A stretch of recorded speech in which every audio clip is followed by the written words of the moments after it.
राधे राधे दोस्तों, मैं आपको दोस्त एस्ट्रोलॉजर वैभव।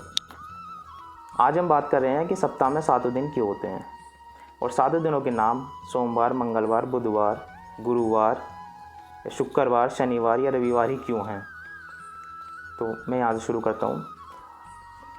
होरा शास्त्र के अनुसार सप्ताहों के नाम पड़े हैं, अर्थात हमारे एक दिन में 24 होरा होती हैं। जैसे 24 घंटे होते हैं ऐसे 24 होरा होती हैं। हर घंटे की एक होरा होती है और हर होरा के एक ग्रह से संबंधित होती है हर एक होरा। सूर्यदेव सुबह जिस होरा में होते हैं उसी होरा के अनुसार उस दिन का नाम पड़ा। जैसे ग्रहों का क्रम होता है सूर्य, शुक्र, बुध, चंद्र, शनि, गुरु और मंगल। ये ग्रहों का क्रम है।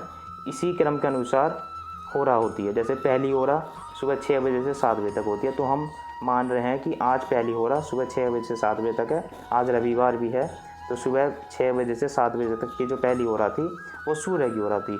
दूसरी होरा 7 बजे से 8 बजे तक की होगी, वो होगी शुक्र की। फिर 8 से 9, 9 से 10, 10 से 11, इस हिसाब से ये पूरे 24 घंटे चलती रहती है। और ऐसे ही ग्रहों का क्रम चलता है।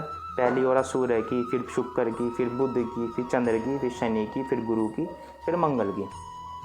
और अगर आप इसी हिसाब से देखेंगे तो पहली हम मानते हैं कि पहली रविवार से शुरू करते हैं कि पहली सूर्य सुबह उदय हुआ 6 बजे से 7 बजे के बीच, तो पहली होरा थी सूर्य की यानी रवि की, तो इसलिए उस वार का नाम पड़ा रविवार। अब आप इसी क्रम में देखते जाइए 1 से लेकर 24 घंटे तक सूर्य, शुक्र, बुध, चंद्रमा, शनि, गुरु और मंगल। तो सूर्य के बाद जो अगले 6 बजे से 7 बजे तक होरा बैठेगी वो बैठेगी दूसरी होरा चंद्रमा की, इसलिए उसका नाम पड़ता है सोमवार। चंद्रमा को सोम भी कहा जाता है, तो इसलिए अगला दिन रविवार के बाद आया सोमवार। अब उस दिन सोमवार को सुबह 6 बजे से 7 बजे तक चंद्रमा की होरा रहती है। अब आप चंद्रमा से गिनते चलिए 24 घंटे, 1, 2, 3, 4 करके। तो चंद्र, शनि, गुरु, मंगल, सूर्य, शुक्र, बुध, फिर चंद्र, शनि, गुरु, ऐसे करते करते जब 25वां नंबर आएगा यानी जो पहली होरा अगले दिन की सुबह 6 बजे से 7 बजे तक वो बैठती है मंगल की। तो आप समझे कि पहले दिन हमने रविवार माना, उसकी पहली होरा सुबह 6 बजे से 7 बजे तक सूर्य की होगी। फिर उसके जब काउंटिंग करते जाएंगे, गिनते जाएंगे 1 से 24 तक, उसके बाद जो 25वां घंटा पड़ेगा यानी अगले दिन का 6 बजे से 7 बजे तक वो आता है चंद्रमा का। अब वहाँ से गिनेंगे तो वहाँ से जो 24 घंटे पूरे होने के बाद जो 25वां घंटा होगा यानी 6 बजे से 7 बजे तक वो आएगा मंगल का। अब ऐसे ही मंगल के बाद अगले दिन आता है बुध का। तो ऐसे ही चलता है, पहले रविवार, फिर सोमवार, फिर मंगलवार, फिर बुधवार। अब बुधवार की अगली बार घंटा क्या आएगा गुरु का, सुबह 6 बजे से 7 बजे तक। इसी क्रम में आप करके देखिए और आप पीछे बोर्ड पे भी देख रहे हैं। इसी अनुसार सोमवार से मतलब रविवार, सोमवार, मंगलवार करते हुए शनिवार, फिर दोबारा से रविवार, ये ऐसे ही कंटिन्यू में चलता रहता है। और इसके ही हिसाब से ये सप्ताह के 7 दिन बने हैं जिनके नाम ग्रहों के मुताबिक रखे गए हैं। अब आप सभी जानती हैं जैसे ज्योतिष के उपाय करे जाते हैं कि किसी को अगर सूर्य की पूजा करनी है, सूर्य का उपाय होता है, तो वो कब होता है, वो रविवार को होता है, क्योंकि सुबह सूर्य की ही होरा में उदय हुए हैं।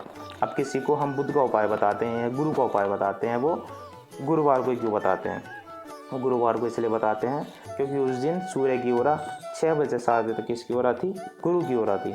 तो सूर्य गुरु में उदय हुए तो वो पूरा दिन गुरु का हुआ, इसलिए उस दिन गुरु का उपाय करने से गुरु के फल ज़्यादा प्राप्त होते हैं। अब इसमें दूसरा तरीका ये भी होता है उपाय करने का कि जैसे पहली होरा 6 बजे से 7 बजे तक की है, उसके 8 घंटे बाद भी वो सेम होरा रहती है। यानी अगर सुबह गुरु की होरा रही है 6 बजे से 7 बजे तक गुरुवार को, तो 7 घंटे बाद यानी 8 घंटे भी गुरु की ही होरा रहेगी। तो हम वो उपाय अगर 6-7 बजे नहीं कर पाए तो हम 8 घंटे बाद यानी 7 घंटे बाद 8वें घंटे भी कर सकते हैं, वो भी गुरु का ही होरा माना जाता है। तो कोई भी उपाय आप करो होरा शास्त्र के अनुसार करें तो उसका ज़्यादा फल प्राप्त होता है। अर्थात गुरु का उपाय करना है तो गुरुवार को ही करेंगे। तो गुरुवार को सुबह 6 से 7 बजे तक गुरु की होरा रहती है। उसके बाद 7-8 घंटे बाद जो 8वां घंटा आएगा उसमें भी गुरु की होरा आएगी। उसके फिर 7 घंटे बाद गुरु की होरा आएगी। कोशिश करें सूर्य के उसमें ही, जब सूर्य उदय हो उसी में ही गुरु के उपाय करे जाते हैं, या किसी भी ग्रह के उपाय सूर्य के उदय में ही करे जाते हैं, बस शनि को छोड़ के। इस अनुसार हम ये भी चयन करते हैं कि किस घंटे या कितने बजे हमें उपाय करने हैं। तो यहाँ से आपको ये क्लियर हो गया कि सप्ताह में 7 दिन ही क्यों होते हैं और उनका क्रम भी ये क्यों है और इनका ग्रहों से क्या संबंध है। बाकी अगर आपका इस पर कोई प्रश्न है तो आप मुझे कमेंट में लिख सकते हैं। और मेरी इस वीडियो को अगर आपको अच्छी लगी है तो like and share and comment करें, मेरे पेज को सब्सक्राइब करें। बहुत बहुत धन्यवाद। राधे राधे।